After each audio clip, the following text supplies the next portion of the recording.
Hey Boxers, this is Zack with Buildbox. This is part 6 in how to build your own video game. So let's go ahead and jump back into it. This looks good. I think right now we've got this pretty much set up so that when the character is defeated, it's going to set off a game over event observer and it's going to send it to the game over UI, and then you can start it up again. One thing I do want to do is I want to add in a quick white animation to the regular 3D world UI so that when we start our game, I want it fade from white to into the gameplay so that it looks really smooth. It's kind of a nice effect, and it's subtle. I'm going to make it subtle. I'm going to do an open event animation, and I'm going to do it quickly. I'm only going to do 20 frames. I like the open animation to be a little bit quicker so that you just jump into the game. I'm going to go ahead and I'm going to start off. I'm going to hit the record button, and I'm going to select my image, and I want it to start off with an opacity of 1, and it's going to be like the opposite of what we did for the game over UI animation. I want it to go to 0 at the 20th frame. Instead of making it go to 1 at the 20th frame, I want it to go to 0. It's the exact opposite. That looks good. Okay, cool. Imagine us just fading into our game right there. Okay, that's what it's gonna look like. All right, now I'm gonna go over my mind map, and now I can hook up that game over event observer that I created with the main character. I can go ahead and set it off. So one thing though that's going to happen is if I just hook up this defeat output and just hook it up straight over to the game over event observer, it's going to happen like that. It's going to happen really fast, and I don't want that. I do want there to be like a little bit of a explosion animation. I want there to be time enough for the explosion animation to actually play. So what I'm going to do is I'm going to go to advanced menu, and I'm going to just throw in a quick delay. And you can go ahead and just hook it up through that. And delays are super handy. They're really, really nice to use. I'm probably going to do a delay of about, I don't know, like 2 seconds.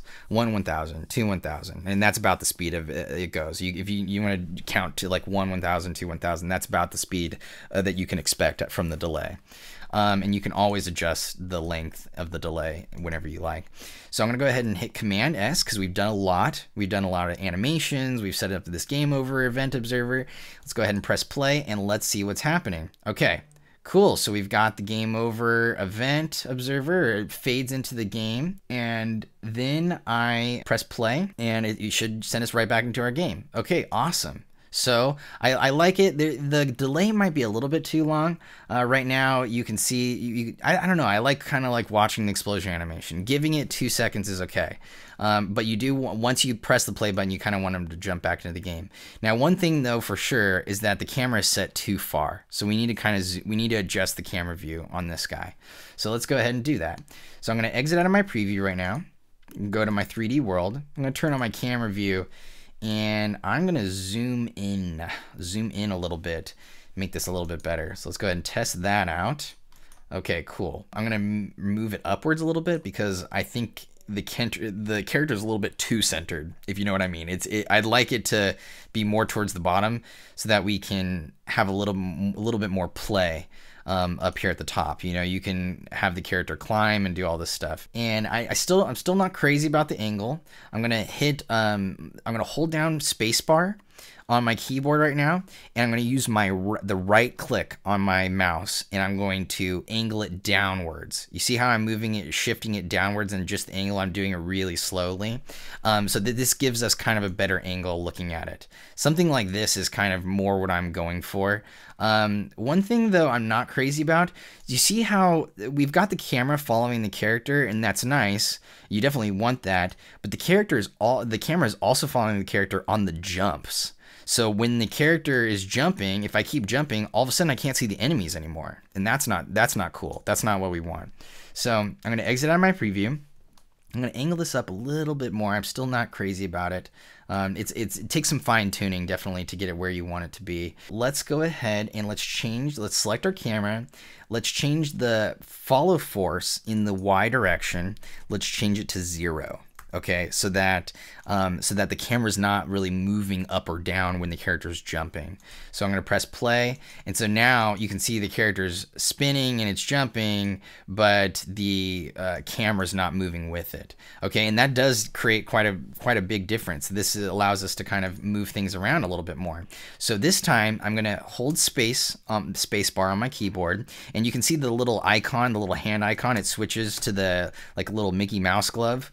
And now I'm going to use my left click, and this allows me to just shift it up and down. Okay, shift it up, down, side to side, and then this allows me to rotate it using the right click in the space bar. So it takes a little bit of, keyboard and click controls, but you'll get it. Okay.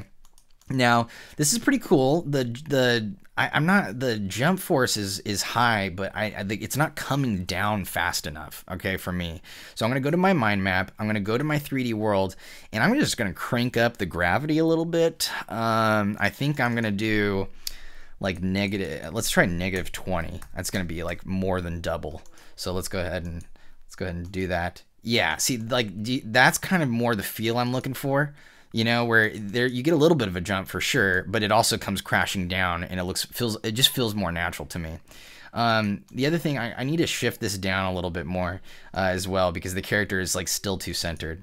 All right, so we're nearly finished up with this game. I would say let's go ahead and preview it one more time. So we've got enemies and a character and some movement, some jumping, and that's about it right now. So I would say we probably want to add in, let's go to our asset library. Let's grab a plane, and that's going to be our background of our game. So I'll go ahead and click out of the library and in and out. Okay, let's go ahead and drag this out here, and I want to rotate it. Let's see here, probably rotate it along the z-axis, 90 degrees. Okay, perfect. Move it like this. Oops, let's do -90 so that it faces the right way. Okay, perfect. And then what I want it to do, I want to scale it out. So let's scale it out this way and scale it up, and we'll move it over here as well. Okay, so now let's go ahead and change the color, and we're going to put this on the next scene as well. I'll do something like a lighter blue would be kind of cool. Let's do like, yeah, lighter, something like this. Maybe like kind of like a turquoise. So it's like a bluish green, since we've already got a green floor, and we're kind of going with that theme right now. So let's go ahead and select this plane. I'm going to copy it and hit Command C on my keyboard. I'm going to hit Command V and just paste it in here. And then let's go ahead and stretch it out. Now I'm not really sure if it's going to cover everything just yet, but let's go ahead and let's test it out. Let's look at the preview window and let's see. Okay, cool. Yeah, it looks pretty good. I'm pretty happy with this. I think there's something going on here with the camera. The rotation is a little off. Let's do something like 0 here on the rotation, the x-axis, because I don't know if you can tell, but it's kind of angled a little bit funky. Okay, so this is what I want. This is really what I'm looking for. The one thing that is kind of a little off is, you see in the beginning how you can kind of see the edge there. Let's go ahead and just extend the start scene out a little bit this way. So I'll grab my tool here. I'll take the multi-tool and I'll just stretch it out this way, and I'll take this guy and I will stretch it out this way. And so now when you start off, it shouldn't be there. You shouldn't see anything. Okay, cool. And now that I look at it, there's this little strip of black here at the top. So let's go ahead and extend this up a little bit. And the same thing with this guy. We'll extend it up and it should look good. Okay, cool. So let's go ahead and let's exit out of this. And so now I would say at this point, I want to do 2 more things before we completely wrap it up. I want to go into my asset library. I'm going to go to my assets store here, and there's a whole bunch of great assets here to choose from. I highly recommend selecting each of the different assets and then watching a little preview to see how it works. For us in this game, I want to add a coin so that we can, add points to our game. So I'm going to just double click on my coin here. And let's go ahead and I'll click out of my asset library. I'm going to put a coin and I'm going to move it up above these spikes real fast. I'm going to zoom in here. It's a little easier to manipulate and work with. Okay, so the coin's pretty big right now. It's a little too big. Let's go ahead and scale it down at least by 0.5, 0.5, 0.5. So scale it down by half. Okay. Might also rotate it around just so I can see it a little bit better. Perfect. Okay. So that looks good. The coin's still a little bit too big. Let's do 0.4, 0.4. Okay. Okay, perfect. That'll work. And then let's check the point. If it collides at all, let's do affected asset main character. So if it collides with the main character, then it's going to add a point. And that's already built into the coins node map, so we don't even have to do anything with that. It's pretty basic. Let's go ahead and let's go into our 3D world or into our mind map. Let's go to our 3D world UI and let's add in a score label so that we can actually see these points being made. So I'm going to just grab a label, grab default font, probably place it I'll either center it or have it up here towards the left. Let's go ahead and just center it for right now. I'm going to change the action type to score, the world to current world. Let's go ahead and keep score type as points. Let's do the amount, current, alignment, center, and stick to edge. Let's preview that and see where that's at. Okay, cool. It's a little low. I might move it up just a little bit. And then I'm not crazy about the default font color. So I'm going to open up the font builder here and I'm going to change the default font color. So I'm going to go to here and I'm going to get rid of the gradient and I'm going to change the main color to just a little bit more of a thicker white, a little bit less gray. So let's exit out of the font builder now.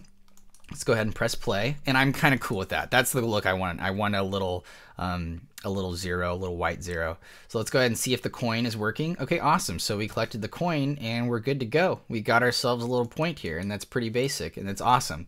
So I'm going to exit out of this preview now, and I maybe have like one more thing I might do. I'll go over here to, you know what? I'm going to go to my mind map. I'm going to go to my 3D world. And I think you can also bring in other platforms and stuff. I'm going to use this first scene as an example. You can bring in a completely different platform. You can go to your asset library. You could bring in another cube and make yourself another platform. Or you can just bring out a separate ground and just resize it and reshape it. So something like this. Let's go ahead. I'll zoom in here. I'll scale it down, something like that, a little bit thinner, and let's make sure it's extended out. See, this one is scaled out to 0.07 in the Y. Let's see here, 2.03. Let's go with this. Let's go with 2.03 on this one as well, so they're just the exact same. And then now I'm also noticing that this plane needs to come forward a little bit. So let's go ahead. I'll move this up to right about there. I just wanted to kind of come in contact with the platforms. So I just moved the position over, let's see here. I moved it to -2. Let's go ahead and keep it at -2. And then I got to change the other one as well. So go to the start scene, grab this guy, switch it over to -2. And that brings it in a little bit. And so now it should be good. Should be pretty smooth. All right, let's go ahead and check that. Okay, cool. Awesome. And that platform is way too high. Let's go ahead and bring that down. And let's see what that looks like. So I'll bring this platform in. I'll make another copy of it and maybe grab in a couple spikes, a couple cone enemies. Let's go ahead and let's move it. I think W is the way to go. No, hit Control Z. I was just looking at it from the wrong angle. Okay, cool. So let's put some spikes in there. Let's go ahead and hit W again. Zoom in.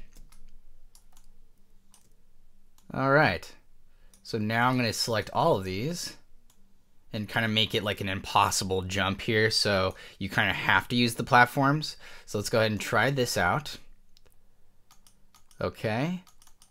Cool. The platforms are a little bit too long in my opinion. I think I extended them out too much. So just they're sticking out towards the player way too much. So let's go ahead and I'm going to scale these down a little bit. Probably going to use the multi-tool here and just bring them in like this. Yeah, something like that. It's a little bit better because you want to see the edges, but you don't want them sticking out too far. Okay, that's okay. That'll work. I'm not super crazy about it, but that'll be fine. And pretty much this is it. This is the groundwork for creating a kind of like a platformer style game. It's more like Geometry Dash, where you have like a character, you know, a little cube character spinning, avoiding objects and things like that. But this should get you started. You got a point system, you've got enemies, you're able to restart your game, and it's pretty simple. So I'm going to go ahead and end the video series here, but I'm going to do 2 bonus videos where I develop this game out a little further. At this point though, you could start developing it out and adding more coins and adding more obstacles and platforms and enemies and things like that, and you could just build it out the way that you want to. But I'm also going to show you how I might add a little bit more to this. So keep an eye out for the 2 bonus videos coming soon.